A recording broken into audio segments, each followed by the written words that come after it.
रोहित एक मध्यम वर्गीय परिवार का लड़का था। वह बचपन से ही बड़ा आज्ञाकारी और मेहनती छात्र था, लेकिन जब से उसने कॉलेज में दाखिला लिया था, उसका व्यवहार बदलने लगा था। अब ना तो वह पहले की तरह मेहनत करता और ना ही अपने माँ बाप की सुनता। यहाँ तक कि वो घर वालों से झूठ बोलकर पैसे भी लेने लगा था। उसका बदला हुआ आचरण सभी के लिए चिंता का विषय था। जब इसकी वजह जानने की कोशिश की गई तो पता चला कि रोहित बुरी संगति में पड़ गया है।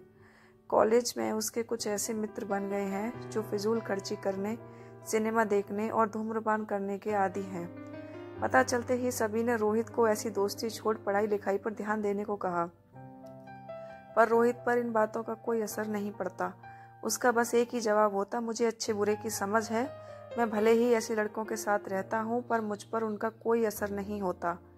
दिन ऐसे ही बीतते गए और धीरे धीरे परीक्षा के दिन आ गए। रोहित ने परीक्षा से ठीक कुछ पहले मेहनत की, पर वो पर्याप्त नहीं थी। वह एक विषय में फेल हो गया। हमेशा अच्छे नंबरों से पास होने वाले रोहित के लिए ये किसी जोरदार झटके से कम नहीं था। वह बिल्कुल टूट सा गया। अब ना तो वह घर से निकलता और ना ही किसी से बात करता। बस दिन रात अपने कमरे में पड़े कुछ सोचता रहता। उसकी यह स्थिति देख परिवारजन और भी चिंता में पड़ गए। सभी ने उसे पिछला रिजल्ट भूल आगे से मेहनत करने की सलाह दी, पर रोहित को तो मानो सांप सूंघ चुका था।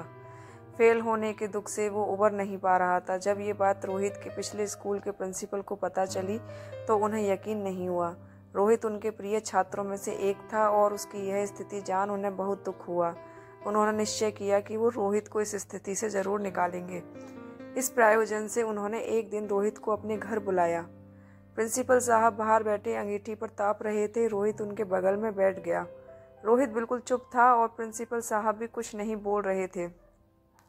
10-15 मिनट ऐसे ही बीत गए, पर किसी ने एक शब्द नहीं कहा।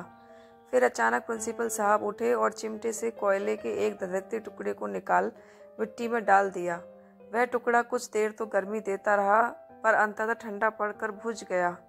यह देख रोहित कुछ उत्सुक हुआ और बोला, प्रिंसिपल साहब, आपने उस टुकड़े को मिट्टी में क्यों डाल दिया? ऐसे तो वो बेकार हो गया। अगर आप उसे अंगीठी में ही रहने देते तो अन्य टुकड़ों की तरह वो भी गर्मी देने के काम आता। प्रिंसिपल साहब मुस्कुराए और बोले, बेटा, कुछ देर अंगीठी में बाहर रहने से वो टुकड़ा बेकार नहीं हुआ। लो, मैं उसे दोबारा अंगीठी में डाल देता हूँ। और ऐसा कहते हुए उन्होंने टुकड़ा अंगीठी में डाल दिया। अंगीठी में जाते ही वह टुकड़ा वापस धधक कर जलने लगा और पुनः गर्मी प्रदान करने लगा। कुछ समझे रोहित? प्रिंसिपल साहब बोले, तुम उस कोयले के टुकड़े के समान ही तो हो। पहले जब तुम अच्छी संगति में रहते थे, मेहनत करते थे, माता पिता का कहना मानते थे, तो अच्छे नंबरों से पास होते थे। पर जैसे वो टुकड़ा कुछ देर के लिए मिट्टी में चला गया और बुझ गया, तुम भी गलत संगति में पड़ गए और परिणाम स्वरूप फेल हो गए। पर जहाँ जरूरी बात यह है कि एक बार फेल होने से तुम्हारे अंदर के वो सारे गुण समाप्त नहीं हो गए।